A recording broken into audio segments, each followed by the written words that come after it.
Prime Minister Narendra Modi has finally put his foot on the gas to reclaim the illegally occupied regions of the Pakistan-occupied Kashmir, or as many know it as PoK. Air Marshal Amit Dev said that India will soon be coming for PoK. He also said that someday India will govern the entire region.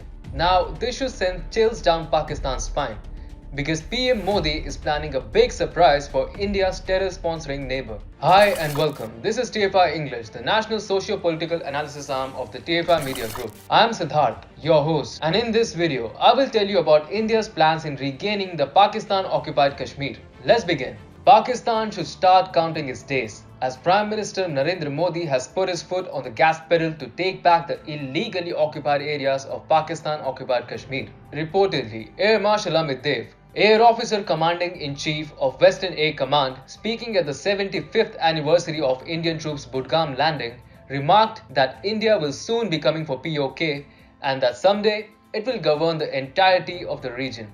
The high-ranking official said, all the activities which were carried out by the Indian Air Force and the Army on October 27 of 1947 resulted in ensuring the freedom of this part of Kashmir. I am sure that someday the Pakistan-occupied Kashmir will also join this part of Kashmir, and we will have the whole of Kashmir in years to come. Air Marshal Amit Dev also added that people in PoK were being treated unfairly and that the two parts of Kashmir will soon be joined. Entire Kashmir is one.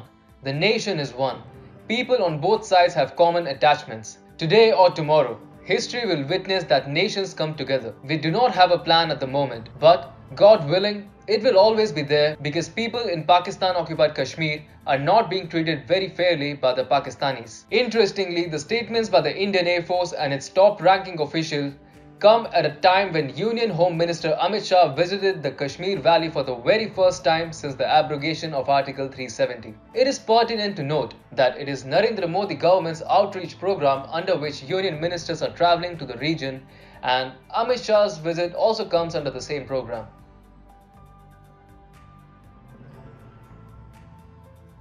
The Indian forces are known for their watertight discipline, and unlike the army in our neighborhood, it does not release immature statements to please the masses. Pakistan Army and its top generals routinely sell the false utopia to its citizens that they will soon capture Kashmir and in turn India. However, the Indian forces always remain tight-lipped about their future courses of action. Thus, Air Marshal Amit Dev speaking confidently and with some assuredness about the forces coming for PoK is a surprise, and a good one at that too. It also means that the winds of change have started to blow in the Prime Minister's office and that the government is getting ready for perhaps its biggest rendezvous.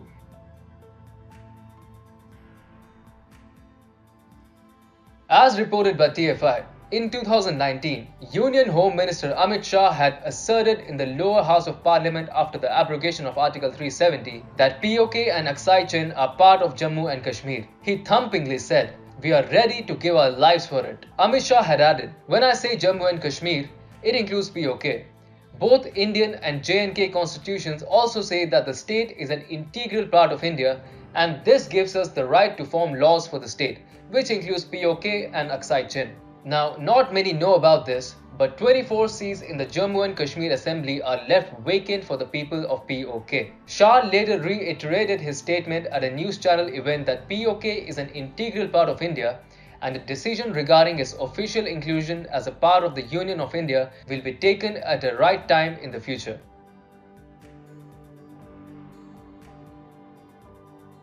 A resolution unanimously adopted by the Parliament on February 22 of 1994 affirmed that the state of Jammu and Kashmir has been, is and shall be an integral part of India, and demanded that Pakistan must vacate the areas of the Indian state of Jammu and Kashmir which they have occupied through aggression.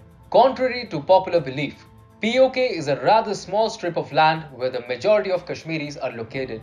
Gilgit-Baltistan, Aksai Chin, and the part ceded by Pakistan to China are the other regions that make up the entire state of the erstwhile Jammu and Kashmir. Following the signing of the Instrument of Accession with India by the then ruler of Jammu and Kashmir, Maharaja Hari Singh, Indian troops landed in the valley on October 27 of 1947, the very next day after Pakistani tribals carried out raids and seized access to the region. As for Gilgit-Baltistan, the region landed in Pakistan's lap, courtesy of the betrayal of the British military officer of the Maharaja.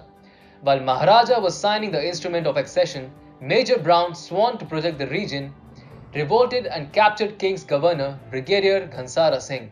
Major Brown then informed his British boss stationed at Peshawar about his decision to accede to Pakistan. He defected on November 1, and the Pakistani forces occupied Gilgit-Baltistan on November 4. Since then, Gilgit-Baltistan has been under Pakistan administrative control, and it's a shame.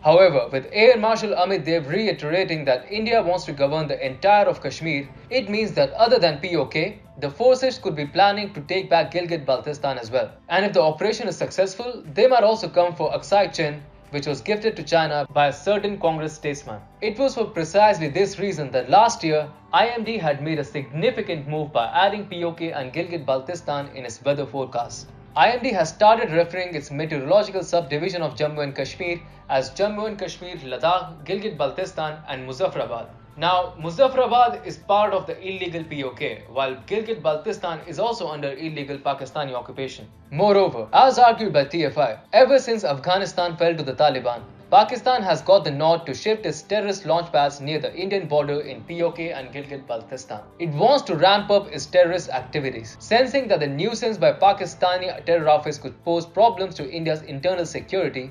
The government is planning to stay ahead of the curve.